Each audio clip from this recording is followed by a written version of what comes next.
Flight MH370 दुनिया की सबसे रहस्यमय और दिल दहला देने वाली घटनाओं में से एक है। एक ऐसी घटना जिसमें यात्रियों से भरा जहाज अचानक गायब हो जाता है। इस जहाज को जमीन निगल गई या आसमान निगल गया, यह कोई नहीं जानता। यह बात है 8 मार्च 2014 की मलेशियन एयरलाइन की एक फ्लाइट MH370 रात के 12:42 पर कोलालमपुर से उड़ान भरती है और अगले 30 घंटों में इस फ्लाइट को बीजिंग पहुंचना है। यह फ्लाइट इस रूट पर आमतौर पर चलती रहती थी। इस प्लेन में कुल 239 लोग सवार थे, जिनमें 227 यात्री थे और 12 क्रू मेंबर्स। इस फ्लाइट के कप्तान है जहरी अहमद शाह, जो कि एक अनुभवी पायलट हैं, जिनको 33 सालों का फ्लाइट उड़ाने का अनुभव है, और इस फ्लाइट के को पायलट हैं फारिक हमीद, जिन्हें फ्लाइट उड़ाने का 7 सालों का अनुभव है। रात के 1:08 पर यह फ्लाइट मलेशियन कोस्ट लाइन को पार करते हुए साउथ चाइना सी के ऊपर पहुंच जाती है। यह फ्लाइट जमीन से 35,000 फीट की ऊंचाई पर पहुंच जाती है। यह फ्लाइट अभी भी कोलालमपुर के ATC के संपर्क में है। सब कुछ नॉर्मल चल रहा है और रात के 1:19 पर यह फ्लाइट वियतनाम के एयर स्पेस में प्रवेश करती है और यह फ्लाइट वियतनाम के हो ची मिन ATC के संपर्क में आ जाती है और फ्लाइट के कैप्टन कोलालमपुर ATC को गुड नाइट बोलकर आगे बढ़ते हैं और यह इस फ्लाइट से आने वाले आखिरी शब्द थे। वियतनाम एयर स्पेस में पहुंचने के करीब 2 मिनट बाद यह फ्लाइट कोलालमपुर ATC की रडार से गायब हो जाती है। अब कोलालमपुर ATC के लिए यह एक नॉर्मल बात थी, क्योंकि यह फ्लाइट उनसे बहुत दूर वियतनाम एयर स्पेस में पहुंच चुकी थी। लेकिन रहस्यमय तरह से यह फ्लाइट वियतनाम की हो ची मिन ATC की रडार से भी गायब हो जाती है।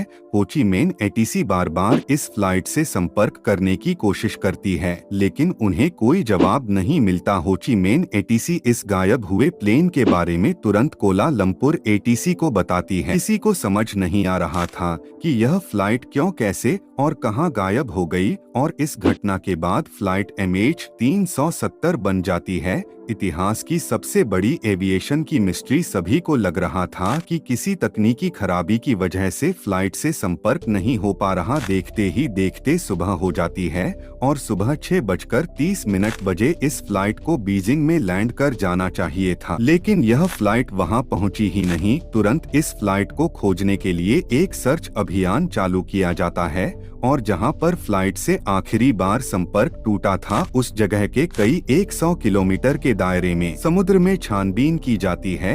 यह सर्च अभियान इतना बड़ा था कि इस फ्लाइट को ढूंढने में 7 देशों ने अपने अपने शिप्स और एयरक्राफ्ट्स को इस सर्च अभियान में शामिल किया। इस प्लेन को ढूंढते ढूंढते करीब 3 दिनों से भी ज्यादा का समय गुजर जाता है, लेकिन खोजी दल को इस फ्लाइट का कोई भी सुराग हाथ नहीं लगता। इस घटना के करीब 4 दिन बाद 12 मार्च 2014 को इस फ्लाइट से संबंधित एक और रहस्य सामने आता है, जिसने सबके होश उड़ा दिए। दरअसल यह फ्लाइट सिविलियन रडार से तो गायब हो चुकी थी, लेकिन अभी भी मिलिट्री की एक रडार इस फ्लाइट को ट्रैक कर रही थी। इस फ्लाइट के बारे में मिलिट्री की रडार से मिले डाटा ने सबको चौंका दिया। दरअसल मिलिट्री रडार के डाटा के अनुसार जब यह फ्लाइट वियतनाम एयर स्पेस में पहुंची और सिविलियन रडार से गायब हुई, उसके बाद इस फ्लाइट ने राइट टर्न लिया और उसके बाद यू टर्न लेकर वापस मलेशिया की ओर उड़ने लगी और 31 मिनटों के बाद जहाज ने पिनांग शहर को पार करते हुए मलक्का स्ट्रेट की ओर टर्न लिया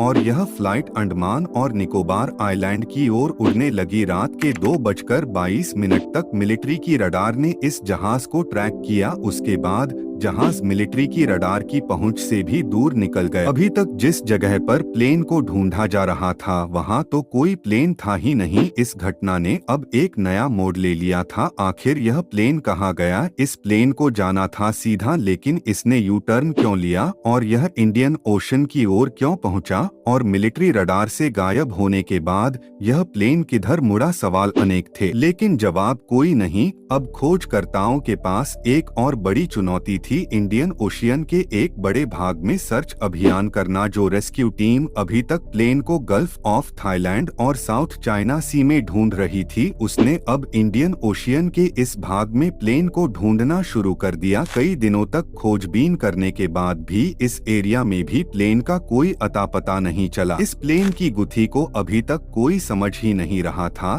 कि कुछ दिन बाद इस कहानी ने एक और नया मोड़ ले लिया और सबको हैरान कर दिया। अगले कुछ दिन बाद पता चलता है कि यह प्लेन अपनी यात्रा के दौरान बार बार एक सैटेलाइट से कांटेक्ट करने की कोशिश कर रहा था। दरअसल यह बोइंग 777 जहाज था जिसमें सैटेलाइट से ऑटोमेटिक कम्युनिकेट करने की तकनीक थी। इस जहाज ने हर 1 घंटे के बाद इनमारसेट से संपर्क करने की कोशिश की। इस सैटेलाइट डाटा को डिकोड करने के बाद पता चला कि जब यह जहाज मिलिट्री रडार से गायब हुआ उसके बाद इसने एक और टर्न लिया और अगले 5 घंटों तक इसी दिशा में लगातार इंडियन ओशियन के ऊपर उड़ता रहा। और इस प्लेन ने सुबह 8:19 पर आखिरी बार सैटेलाइट से संपर्क बनाने की कोशिश की। इन्वेस्टिगेटर्स ने जब सैटेलाइट के कॉम्प्लेक्टेड की स्पीड और उसमें मौजूद फ्यूल से जब जहाज की मैथमेटिकल कैलकुलेशंस की तो उन्होंने ऑस्ट्रेलिया से करीब 2000 किलोमीटर वेस्ट में इंडियन ओशियन के इस कर्व एरिया में जहाज के होने की आशंका जताई। और इसके बाद